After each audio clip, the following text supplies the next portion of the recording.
बात सुदामा की करे तो श्री कृष्ण के जीवन काल में उनकी कथा मित्रता के तौर पर बहुत प्रसिद्ध है। सुदामा, जिन्होंने गोलोक से ही एक श्राप लेकर धरती पर जन्म लिया था, उन्होंने राधा को श्री कृष्ण से मिलने से रोका था, जिससे उन्हें श्रीहीन होने का श्राप मिला। इसलिए उनके नाम के आगे से श्री हट गया और वे सुदामा हो गए। चलिए आगे बढ़ते हैं। चैनल को सब्सक्राइब जरूर करें। द्वापर युग में श्री कृष्ण के अवतार को परम अवतार कहा जाता है। माना जाता है कि जब भगवान विष्णु राम अवतार में आए थे, तब वह 14 कलाओं से युक्त थे और इसलिए वह अंश रूप में आए थे। लेकिन जब वह श्री कृष्ण के अवतार में आए थे, तब वह पूर्णावतार लेकर आए थे। श्री राम के अवतार के समय वैकुंठ में श्री हरि अनंत स्वरूप में विराजमान थे। लेकिन जब वह श्री कृष्ण रूप में धरती पर आए, तब गोलोक पूरी तरह खाली था। भागवत पुराण में तो वैकुंठ और गोलोक भी अलग अलग बताए जाते हैं।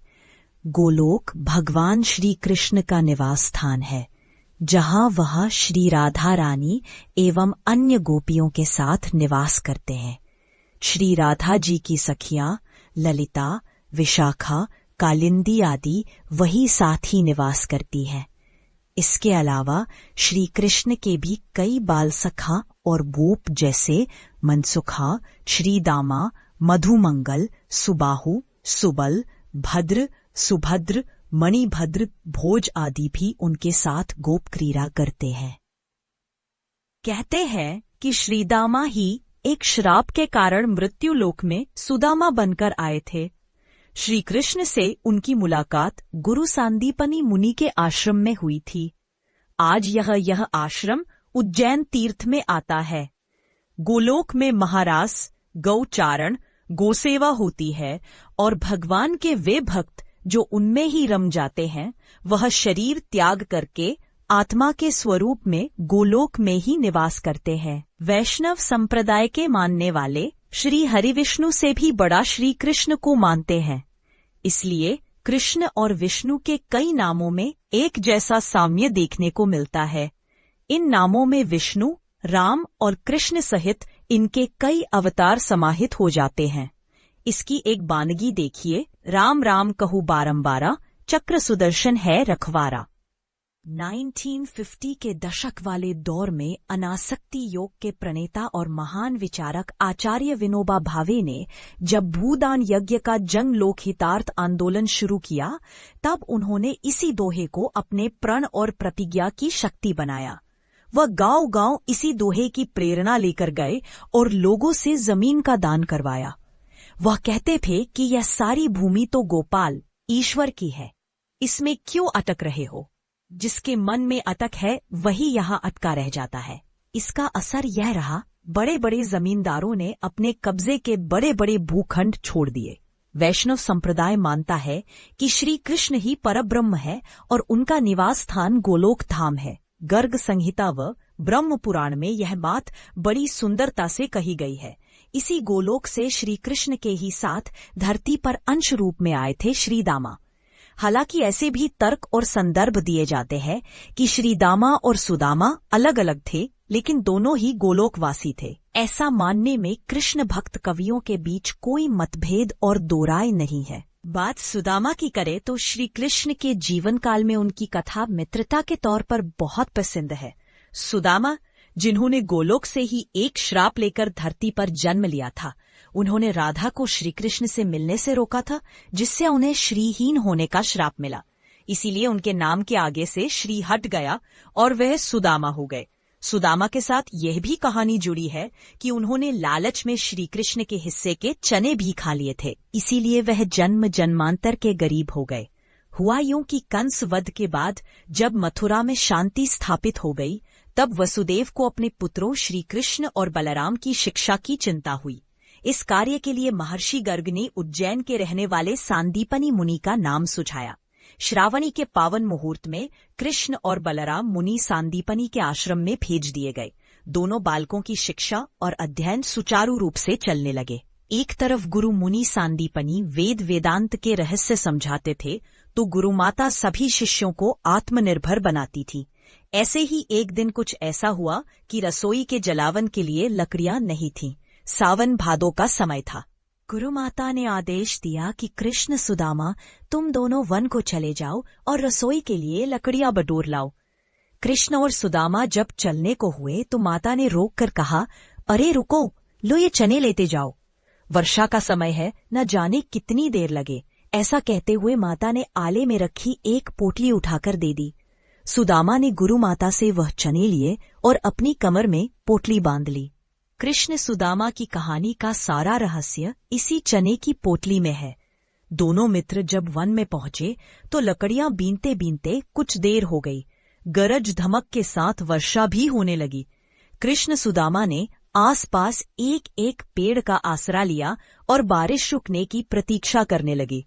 इसी दौरान सुदामा को भूख लगी। उन्होंने पोटली में बंधे चने निकाले और अकेले ही खाने लगे।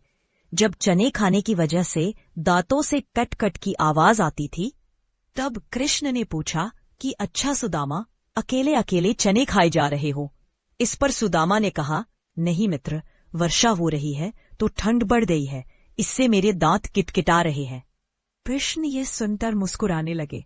सुदामा ने सारे चने अकेले ही खा लिए और कृष्ण को कुछ न दिया। इसके बाद दोनों आश्रम पहुंचे। सुदामा को रात भर नींद नहीं आई। अगली सुबह वह गुरु को अपना पाप बताकर प्रायश्चित पूछने गए। सारी बात सुनकर गुरु सांदीपनी मुनि ने बहुत दुखी होकर कहा, यह तुमने क्या किया सुदामा? तुमने तो अपने हाथों से अपने भाग्य में दरिद्रता लिख ली। तुम निर्धन जरूर जन्मे थे, लेकिन भाग्य की प्रबलता और कर्म की शक्ति के कारण तुम जीवन के उत्तरार्ध में राजा होने वाले थे। लेकिन परब्रह्म के साथ छल करना इतना भारी होगा कि अब तुम सा कोई रंक भी नहीं होगा। इसका क्या प्रायश्चित बताऊं? केवल एक ही उपाय है कि मित्रता के इस दीपक को जीवन भर जलाए रखना। सांदीपनी मुनि ने सुदामा को जो कहा, लोक भाषा में वह एक छंद के तौर पर बहुत कहा सुना जाता है। गुरु से कपट, मित्र से चोरी, या होई निर्धन, या होई कोढ़ी। श्री कृष्ण से चुराकर चने खाने के कारण सुदामा बड़े रंक हो गए। हालात ऐसी थी कि उनके घर एक कठौती थी, वो भी फूटी हुई थी। उनकी पत्नी सुशीला उसी कठौती में पहले दान में मिले थोड़े से आटे को सानती, किसी तरह उपलों पर ही रखकर उसकी रोटी बनाती, और सुदामा और सुशीला उसी कठौती में एक एक करके रूखी सूखी खा लेते थे। इसीलिए घरों की रसोई में टूटे फूटे बर्तन रखने की मनाही है और किसी को भी ऐसे टूटे बर्तनों में भोजन पानी नहीं दिया जाता है। कहते हैं कि इससे सुदामा की दरिद्रता अपने घर में छा जाती है। सुदामा की दरिद्रता को कृष्ण भक्त कवि नरोत्तम दास ने देखिए कितने भावपूर्ण शब्दों में पिरोया है।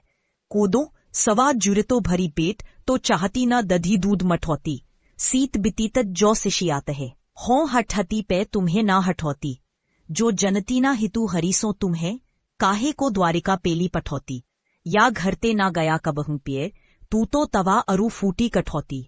सुदामा की पत्नी कह रही है, खाने के ऐसे लाले हैं कि कोदों और सवा जैसे त्यागे हुए अन्न भी नहीं मिलते हैं।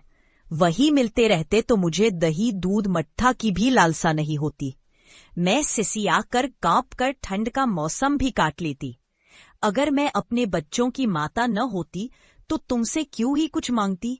और मेरे प्रिय, हालत तो ऐसी है कि हमारे घर से कभी टूटा तवा और फूटी कठौती तो बाहर ही नहीं निकाला गया, यानी उन्हें बदलकर कुछ मोल देकर दूसरा भी नहीं लिया गया। हुआ यूं कि एक बार कुछ चोरों ने एक गांव में धावा बोला। उन्होंने गांव के कई घरों में चोरी की। इसी दौरान एक बुढ़िया ब्राह्मणी कहीं से भिक्षा में मिले चने लेकर आ रही थी। उसने कुएं से पानी पीने के लिए चने वही पेड़ के नीचे रख दिए। चोरों ने देखा कि पोटली सुंदर है तो सोचा कि ब्राह्मणी को दान में किसी धनी व्यापारी से मोती मिले रहे। उन्होंने वह पोटली भी चुरा ली। बेचारी बुढ़िया ने जब पेड़ के नीचे अपनी पोटली नहीं पाई तो भूख से व्याकुल हो उसने उन चनों पर श्राप लगा दिया। कहा, जिस किसी ने मेरे हिस्से के वे चने खाए वह जन्म जन्म का भूखा हो जाए। उधर चोर राजा के सैनिकों से छिपने के लिए गुरु सांदीपनी के आश्रम में पहुंच गए। वहीं आपाधापी में पोटली उनसे छूटकर गिर पड़ी। चोर तो भाग गए, लेकिन किसी शिष्य को वह पोटली मिली तो गुरु माता को दे दी। गुरु माता ने समझा कि शिष्य को कहीं से भिक्षा में मिली होगी, तो उन्होंने रसोई के आले में रख दी। यही वह चने की पोटली थी जो उन्होंने कृष्ण और सुदामा को वन जाते हुए दी थी। सुदामा ने जैसी ही चने की पोटली हाथ में ली, तब अपनी ज्योतिष विद्या से वह इसके श्राप और नकारात्मक शक्तियों को समझ गए। वह यह भी समझ गए कि इन चनों का कोई उपाय नहीं है, क्योंकि श्राप ऐसा प्रबल था कि अगर चने फेंके जाते, भूमि बंजर हो जाती, नदी बाढ़ ले आती, तालाब सूख जाता और कोई भी खाता तो उसका वही हाल होता जैसा उस दुखिया ने कहा था। इसलिए सुदामा ने वह चने खुद ही खा लेने का फैसला किया, क्योंकि सुदामा ने सोचा कि अगर श्री कृष्ण ने भी ये चने खा लिए तो सारी त्रिलोकी ही निर्धन हो जाएगी। इसलिए चने खाना सुदामा का छल नहीं था, बल्कि उनका त्याग था। उन्होंने समय आने पर अपने त्याग के फलस्वरूप दुखी ब्राह्मणी का श्राप झेला और वैसा ही जीवन काटा जैसा उसने कहा था।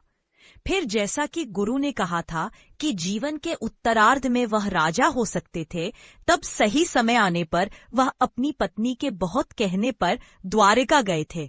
देखिए उनकी पत्नी उन्हें कैसे कैसे समझाती है। विप्र के भगत हरि जगत विदित बंधु, लेत सभी की सुधी ऐसे महादानी है, पढ़े एक चतसार कही तुम कयो बार। लोचन अपार वै तुम्हें न पहचानी है, एक दीन बंधु कृपा सिंधु, फेर गुरु बंधु तुम सम कौन दीन, जाको जिय जानी है। नाम लेते चौगुनी, गए ते द्वार सौगुनी, सो देखत सहस्त्र गुनी, प्रीति प्रभु मानी है।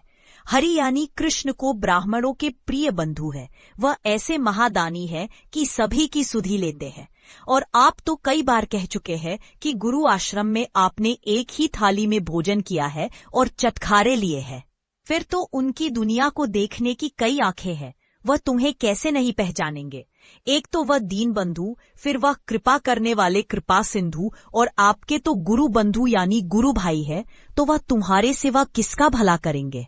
आपका तो नाम सुनकर ही आपके प्रति उनका प्रेम 100 गुना, द्वार पर जाते ही 100 गुना, और आपको देखते ही 1000 गुना बढ़ जाएगा। अपनी पत्नी के बहुत कहने पर सुदामा श्री कृष्ण के पास पहुंचते हैं, और जैसा उनकी पत्नी ने कहा था, श्री कृष्ण ने उससे कहीं अधिक सुदामा का मान सम्मान किया।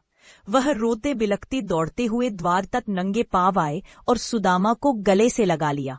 फिर महल में ले गए। वहां उन्हें चंदन, दही, नीमगिरी के तेल और सुगंधित पुष्पों के जल से स्नान कराया गया। ऐसा मान मिलते ही सुदामा की सारी निर्धनता तन से मैल की तरह निकल गई और उनके भीतर का पांडित्य तेज के रूप में निखर आया। अब बारी आई सुदामा को श्रीमान बनाने की। कृष्ण मजाक मजाक में सुदामा की वो पोटली खींच ली जिसमें वह कच्चे टूटे चावल लेकर भेंट स्वरूप आए थे। कृष्ण ने वह चावल ले लिए, मुट्ठी में भरकर बड़े स्वाद से खाने लगे। अब जब श्री कृष्ण सुदामा के चावल चाव से खाने लगे तो तीनों लोग कांप उठे। उन्हें डर सताया कि अपने राम अवतार में इन्होंने सिर्फ भाव भरे शबरी के झूठे बेर खाकर उसे मोक्ष दे दिया था। यहाँ तो सुदामा चावलों की पोटली लिए बैठा है जिनकी गिनती ही करना असंभव है। ऐसे में प्रभु सारा ब्रह्मांड ही न दान कर दे। श्री कृष्ण को समझा बुझाकर रुक्मिणी ने उन्हें रोका और उनकी आत्मिक शक्ति लक्ष्मी ने रिद्धि सिद्धि को आदेश दिया कि वे सुदामा की दरिद्रता को अब हर ले। उनका श्राप समाप्त हुआ। अब उनका जीवन सभी सुखों से भरा हो। कहते हैं कि द्वारका में तो सुदामा को इस बात का पता नहीं चला, लेकिन जब वे अपने गांव लौटे तब तक उनके पीछे उनके जीवन की स्थिति पूरी तरह बदल चुकी थी। बात